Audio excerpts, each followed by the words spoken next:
my question is, as a Secretary General, how do you manage Turkey, and how can you keep the NATO united and good function?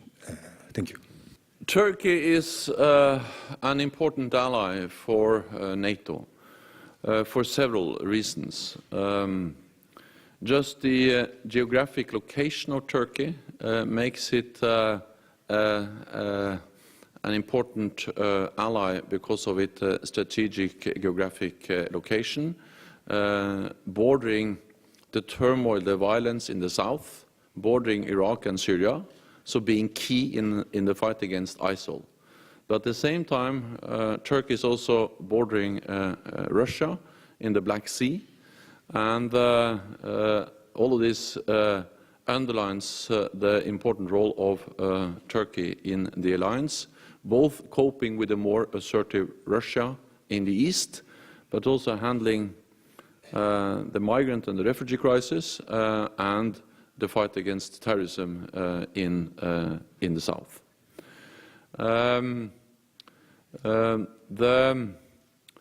The decision to invest in new capabilities or acquiring, for instance, new air defense systems, as Turkey has decided to do by signing an agreement with Russia on S-400 air defense system, is a national decision.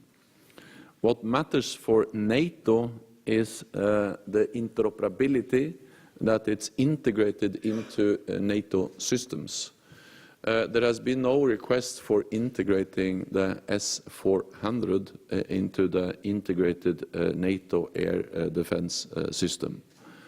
At the same time, I also know that Turkey is now in dialogue with European allies to purchase something called SAMP-T, a European system, in addition to the S-400.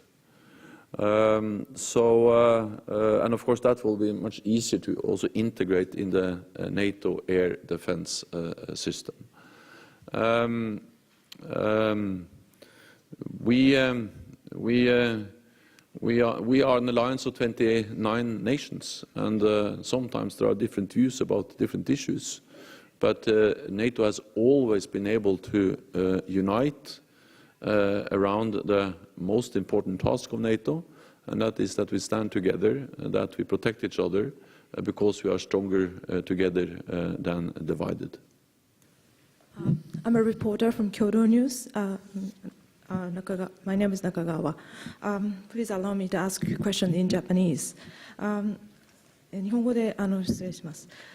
来週トランプ米大統領が、来日するのに伴い、政府筋の情報では安倍首相がその北朝鮮の核・ミサイル問題の解決に向けてすべての選択肢がテーブルの上にあるとするトランプ氏の考えについて支持を表明するという情報があります。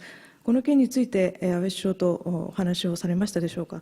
またその点についてどのようにお考えでいらっしゃいますでしょうか。NATO is deeply concerned about the development of nuclear weapons and long-range missiles by North Korea. And we strongly condemn the weapon programs. It's a clear violation of several UN Security Council resolutions, and it's not only posing a direct threat to countries in the region, like Japan, South Korea, but is also a threat to international peace and security. And the fact that North Korea now is also developing longer range ballistic missiles, intercontinental ballistic missiles, means that these missiles will be able to hit cities both in North America and in Europe. This just highlights that the reckless and irresponsible behavior of North Korea is also a threat to countries outside this region. It is a global threat that requires a global response. We need maximum pressure on North Korea with political means, with diplomatic means, and with the economic sanctions. I welcome that the UN Security Council in September strengthened and augmented the economic sanctions. I think the important thing now is to make sure that the sanctions are fully implemented, making sure that North Korea has to pay a price if it continues with this irresponsible behavior, but also see that there is a real value if they change course and start to act in a responsible way. NATO has responded to missile threats, to nuclear threats for decades. The main way we have responded to missile threats dating back to the Cold War from the Soviet Union has been through our deterrence. The fact that we are a strong alliance, that we have capabilities, that we have a military posture, that we have a unity and that we have a resolve which enable us to respond to any attack, including attacks with ballistic missiles. And by having this strong military alliance, the capabilities and the resolve, we are sending a signal to all potential adversaries, including North Korea, that we are able to defend and we are able to respond if there is an attack. The reason to have this deterrence, to have credible deterrence, is not to provoke a conflict.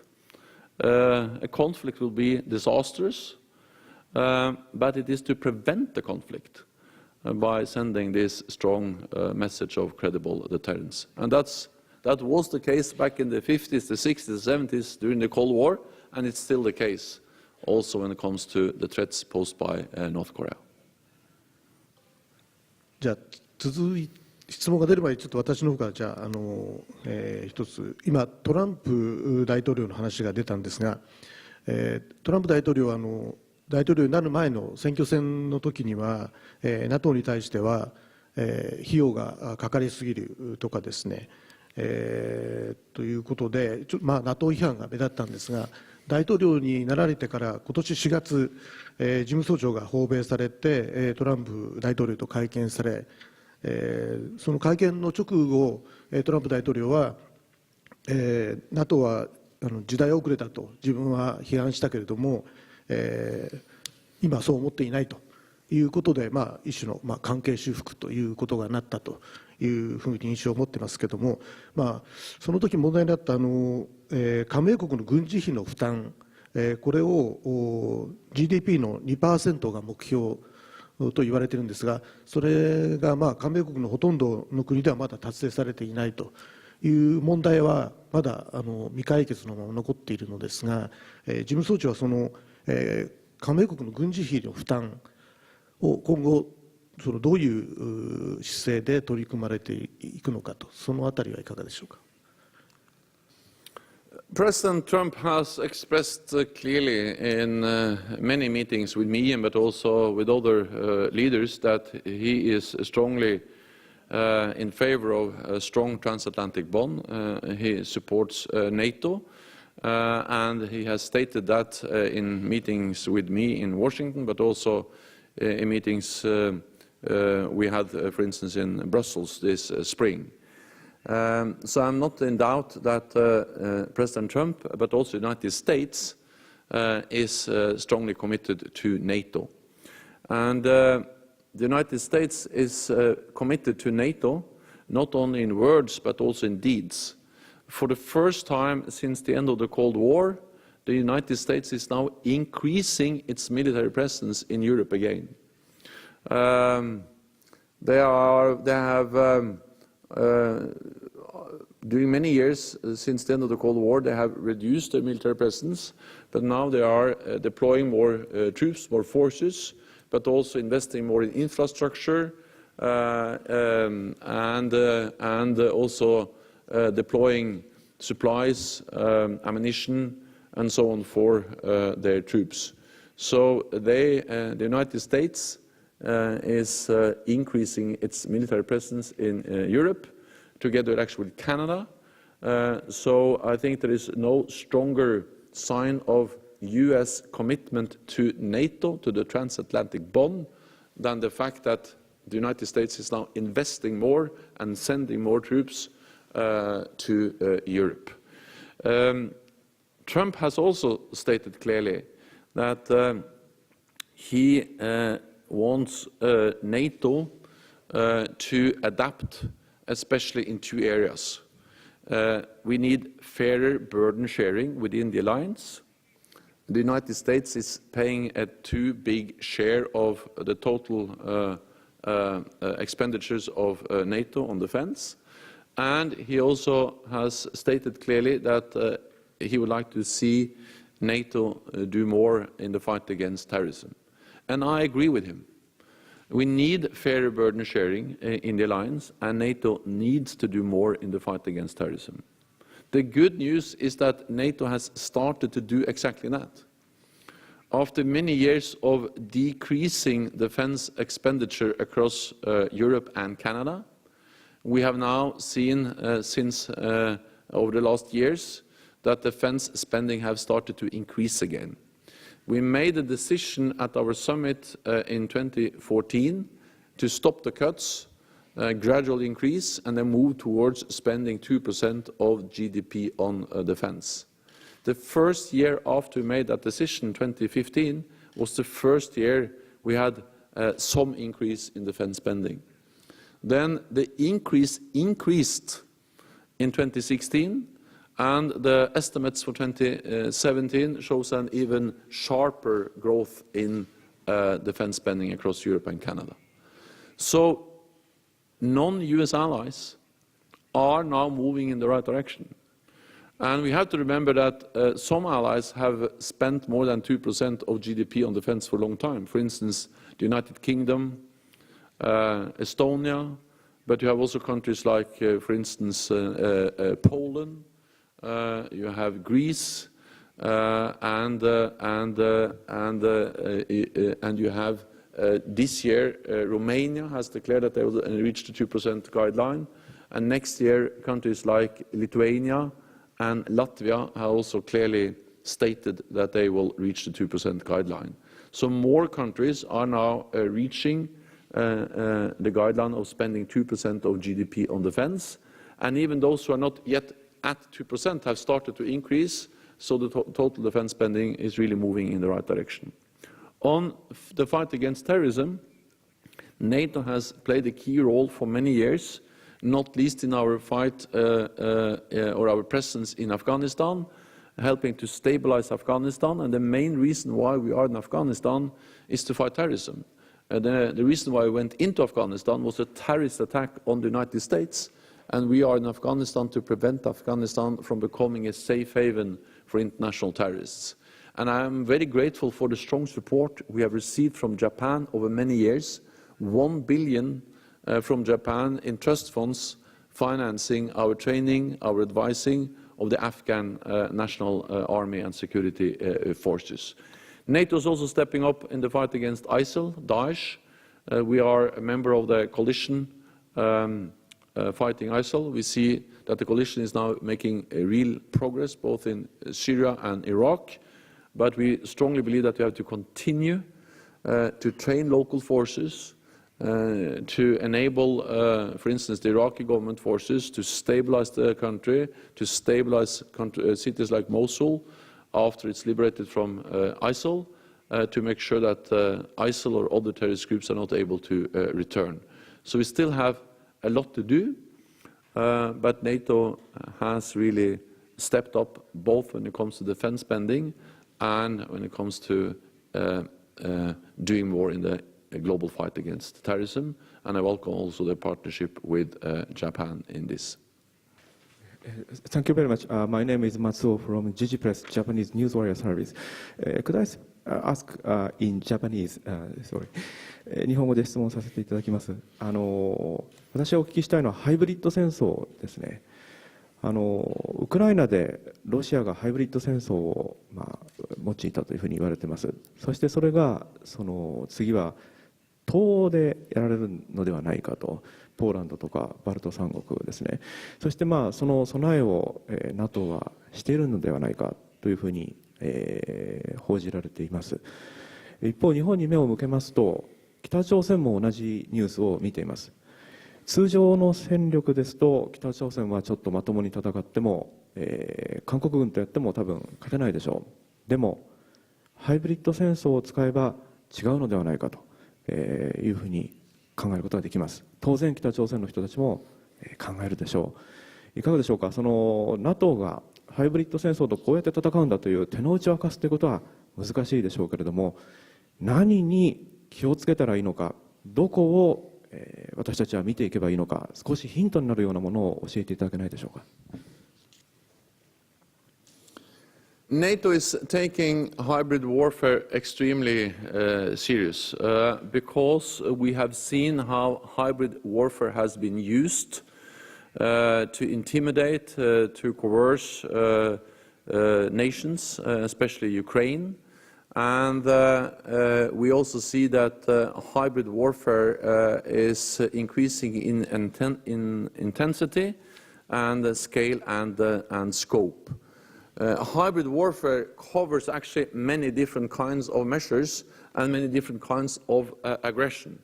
But what is characteristic for hybrid warfare is that it is a combination of covert and overt operations, a combination of everything from disinformation, propaganda, to soldiers without insignia or without uniforms, and also actually sometimes cyber or the use of conventional military force.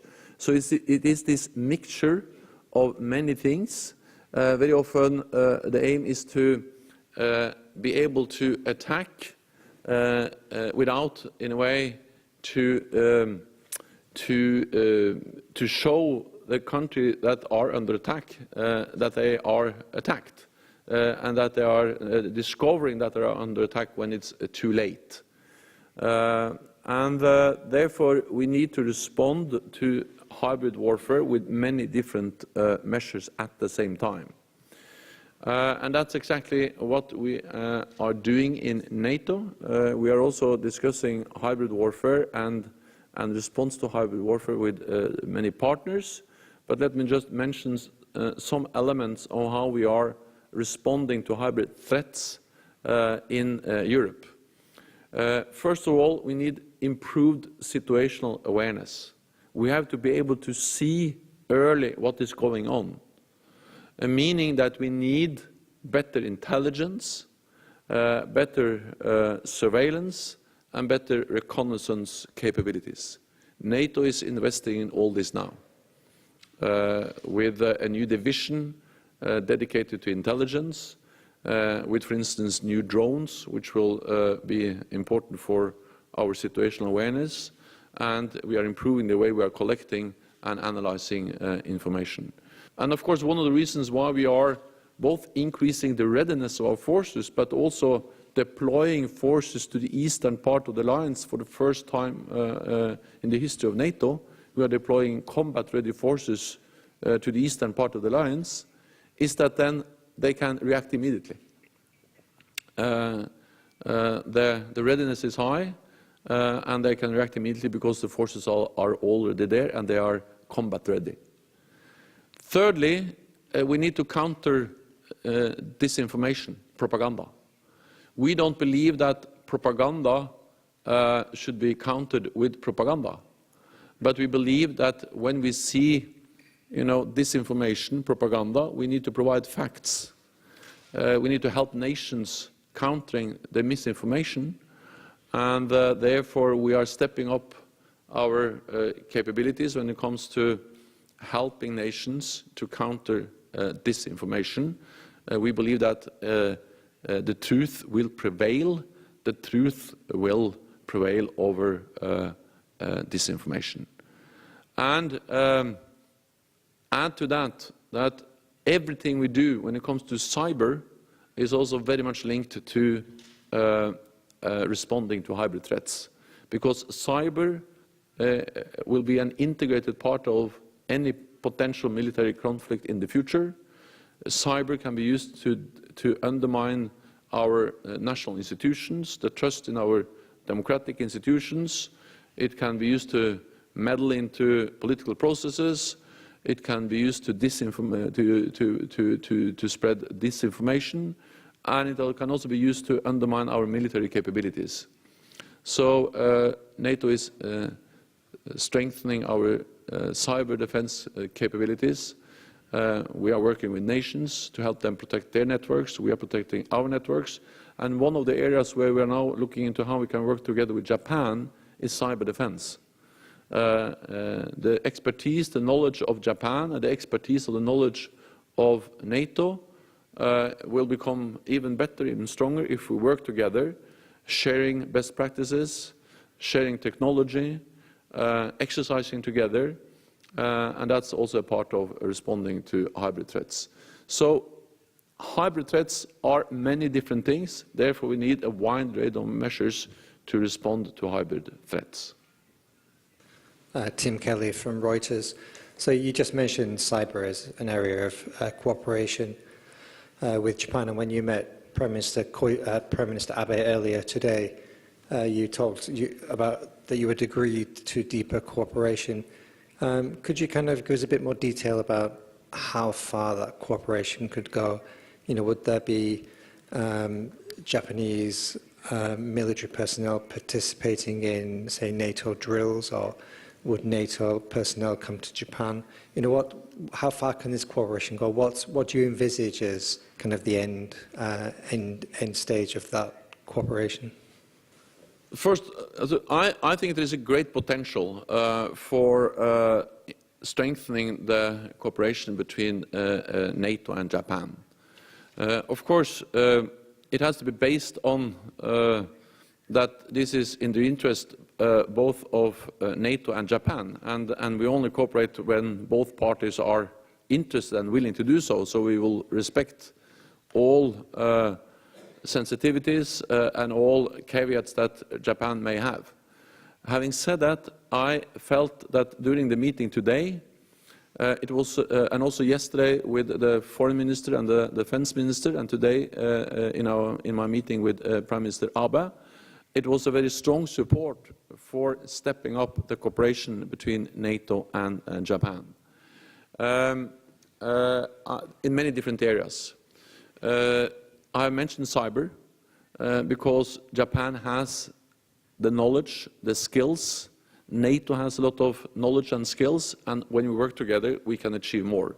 For instance, NATO has developed a malware platform, a platform for sharing information about cyber attacks immediately. That is extremely important because when we have seen these big cyber attacks this year, one of the most important things we can do is to share information about the cyber attacks, the characteristics, to be able to develop a response. We have developed this platform for sharing information about cyber attacks, malware. We have done that with the European Union and, of course, with allies and with other partners. And we strongly believe that there is a potential for including Japan into such a platform for sharing malware, and then also to exercise and to share technology. And Japan has also expressed interest in joining what we call the Center of Cyber Excellence, or Center of Excellence on Cyber Warfare in Tallinn, in Estonia. I welcome that strongly. So in the cyber domain, there are many concrete measures or areas where we can step by step expand our cooperation. In the maritime domain, we have actually already worked together because NATO and Japan has worked together off the Horn of Africa fighting piracy. and that has proven that we are able to work together. But this is about doing more of that. This is perhaps exercising together. This is about port calls, port visits, and we have done it before. But I think there is a potential for doing more, and also more advanced and complex exercises and operations together in the maritime domain. I welcome that Prime Minister Abe, when he visited Brussels in July, said that Japan was interested in sending a Japanese liaison officer to NATO's maritime headquarters in the United Kingdom. And when we met now, Japan announced that they are now going to send a maritime liaison officers to NATO's headquarters. That will be important because that will create a link between the Japanese self-defense maritime forces and NATO maritime forces. I also visited a maritime base in Japan earlier today, and of course Japan has extremely advanced capabilities, interoperable with NATO, and there is a great potential there. I also welcome that Japan has already sent a liaison officer to the NATO high or military headquarters in Mons, Shape in Brussels, in Mons in Belgium, and that can also be a link for working together on different military activities, exercises. Prime Minister Abe also expressed that Japan is ready to continue to support NATO efforts in Afghanistan. That is also something we strongly welcome. Let me also add that in the area of women, peace and security, Japan has been very supportive for a long time. The protection of women in military conflicts, but also how to integrate women in our armed forces is high on our agenda. It is extremely important, and an area where Japan has been contributing for a long time. So we had to, in a way, develop the partnership as we move on, but there is a great potential. Let me mention also, of course, that Japan has a ballistic missile defense. NATO has ballistic missile defense. These systems are not linked. We have a European missile defense system, and Japan has a system. But of course, we have many of the same capabilities. It's called Aegis, and we are working closely with the United States. So the United States is key for the ballistic missile defense system in Europe, and many of the same capabilities are also available here in Japan. These systems are not linked. We are not discussing about linking them, but of course to share experience, to share best practices, and also to have our experts to meet and to share their analysis can be useful both for Japan and for NATO. So there are many potentials. We are looking into them, and we also agreed, the last thing I will say about this is that Prime Minister Abe and I agreed today that we will develop a new individual partnership program, and also a partnership program, a new program for our partnership activities, which will then frame the framework and the kind of long-term plan for all the different activities we are going to conduct together in the coming years. 日経新聞の利根田氏と言います。NATO の将来の姿についてお聞きしたいんですけれども、一つはウクライナとかジョージアとかそういった東側の近隣の国を加盟国として迎える見通しはあるんでしょうか。それからロシアとか中国といったですね、価値観が異なるけども大きな軍事大国とはですね、どのような関係をNATO は取っていくべきだというふうにお考えでしょうか。コンテインメントなのか、コンフロンテーションなのか、コーポレーションなのか、どういう基本戦略なのかということについてお聞きできればと思います。In an uncertain world with new threats and new security challenges, there is even more need for NATO than before. And I'm absolutely convinced that NATO will play a very important role also in the coming years, because we are faced with so many new threats and challenges. So our allies, but also our partners, need a strong NATO. And I'm also I'm concerned about that we have seen a deteriorating security environment. But I'm impressed by the way NATO has responded.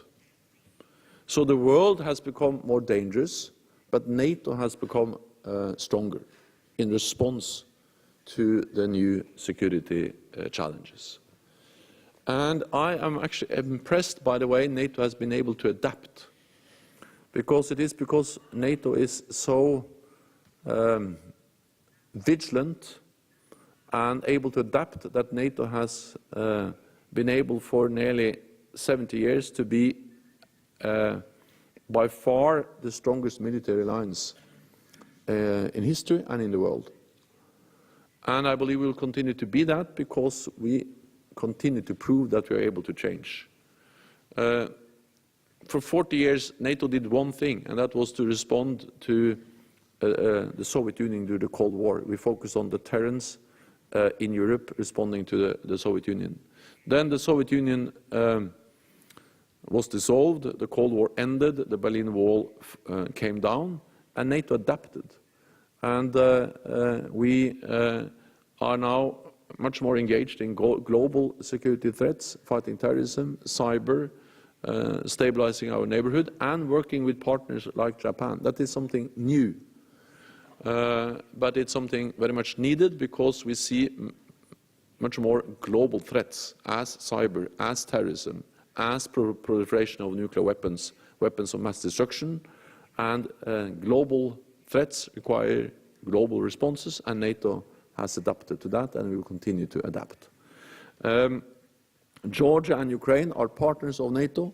We welcome the close partnership with them, and we are providing both strong political support and strong practical support to Georgia and Ukraine, and we of course support fully their sovereignty and their territorial integrity.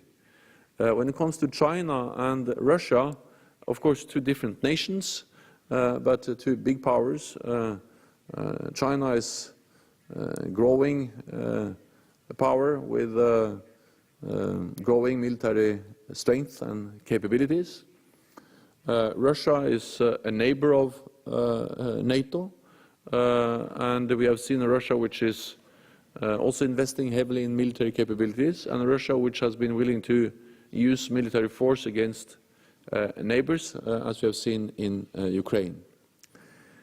But NATO doesn't believe in isolating countries like Russia or China.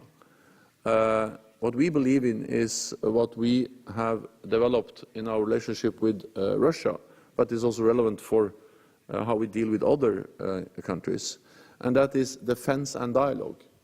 We strongly believe that as long as we are strong, as long as we are united, as long as we are firm and predictable, we can also engage in dialogue, because we have to speak to our neighbors. We have to try to reduce tensions, and we have to try to avoid a new Cold War and a new arms race.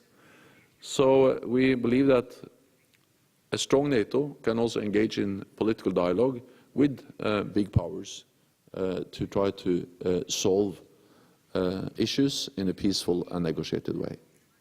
We already had a conversation with Russia on the large-scale exercise Zapad. We had a meeting last week in what we call the NATO-Russia Council, and one of the main topics we addressed there in our meetings with Russia was the Zapad exercise, which is a big military exercise in the western part of Russia.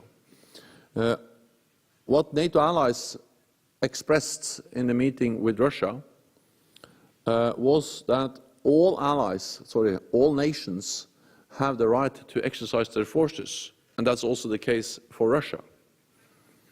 But when military forces are exercised, it has to be done in a transparent, predictable way to minimize the risk of misunderstandings, of miscalculations, of incidents and accidents. That has always been the case, but it's even more so now because we have seen increased tensions, we have seen more military forces, more military activity along our borders with Russia, and we've also seen some incidents. We saw the downing of the Russian plane over Turkey in 2015, and we have seen some dangerous incidents in the Black Sea and the Baltic Sea. And we know that big military exercises have been used as a disguise for aggressive actions against neighbors. That was the case in Georgia in 2008, and that was the case in Ukraine when Russia annexed Crimea in 2014. That was also done under the disguise of a military exercise. So therefore it is important that when forces are exercised, and Russia exercised their forces, and they have a right to do so, that they make sure that this is done in a transparent and predictable way. The challenge is that Russia said before the exercise that it would include less than 13,000 troops. And 13,000 troops is the threshold for what we call mandatory observation according to something called the Vienna document, which is an international agreement for how big exercises have to be before there is a required or a mandatory observation. What we have seen is that the exercise was much bigger than they told us. The scale and the scope and the geographic outreach of the exercise was much bigger. So we called on Russia to be transparent, to comply with their international commitments, because we need transparency, predictability, and also mechanisms for risk reduction to prevent incidents, accidents, and if they happen, for instance, downing of planes or whatever we have seen, that we make sure that they don't spiral out of control and create a really dangerous situation. This is the case for Russian exercises, but this is of course the case for exercises also in other parts of the world, that we need transparency, predictability, and not risk that exercises is a disguise for aggressive actions.